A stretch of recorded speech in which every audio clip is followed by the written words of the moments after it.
Hey everyone, welcome to Tuesday's version of Take 5 as we're coming down the home stretch of Sermon on the Mount where Jesus is beginning to land the plane. And as he was bringing some conclusions to his sermon, yesterday he looked at his listeners and he said, be careful of false prophets. Now he's going to turn it around and he's going to say, you need to be careful. And the opening statement makes me gasp.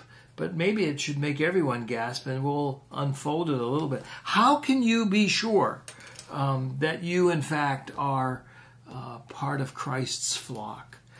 Could it be possible that I thought I was in, and then it turns out, nope, sorry, thanks for playing, you're not?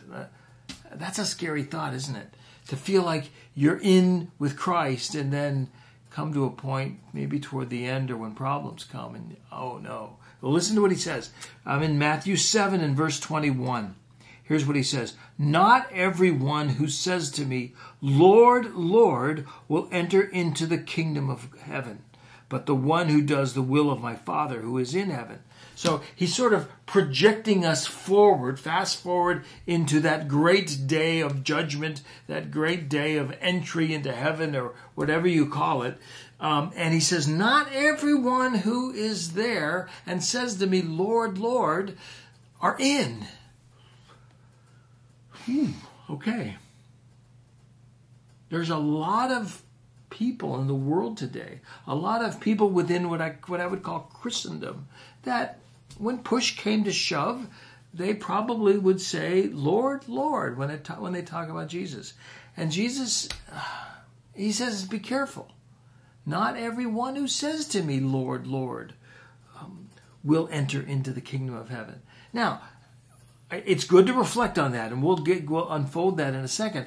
But let's not divorce it from the previous section when he said, beware of false prophets. You'll know them by their fruit, by their teaching. Is it erroneous? Or by their lifestyle? Is that erroneous? And then he says, but not everyone who says to me, Lord, Lord. So not everybody that has the tag Christian teacher is necessarily going to be in. They, in a sense, could be the false prophets. That's sort of the connection.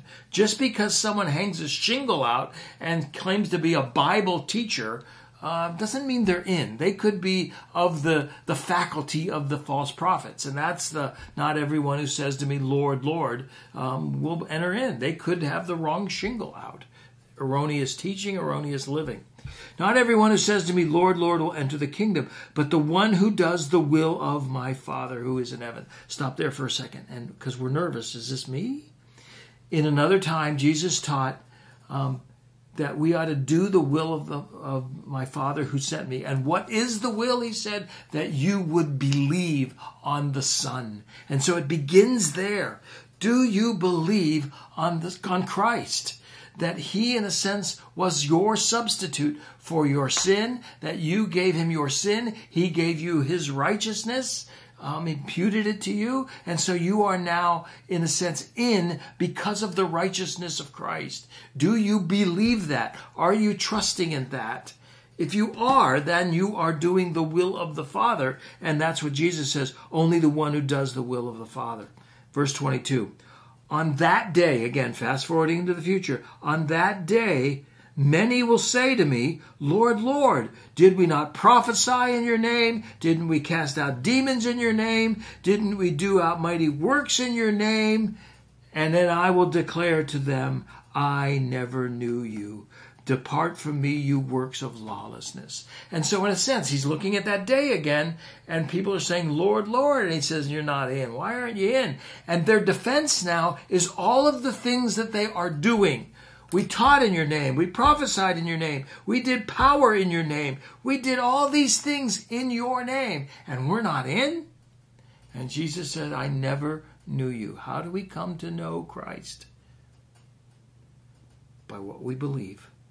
By trusting in Christ, by allowing the life of Christ to be ours and our sin becomes his. That's the will of the Father. That's how we come to know him, not by the things that we do. Now, having come to know him, of course we will do things, But just because we do things, those can never be our defense of being Christian. It all is not what we've done, but what Christ has done. We rest in that. And so Jesus says, I never knew you. Depart from me, you workers of lawlessness. Going again to the false teachers who not only taught the wrong thing, but they lived the wrong thing, lawlessness.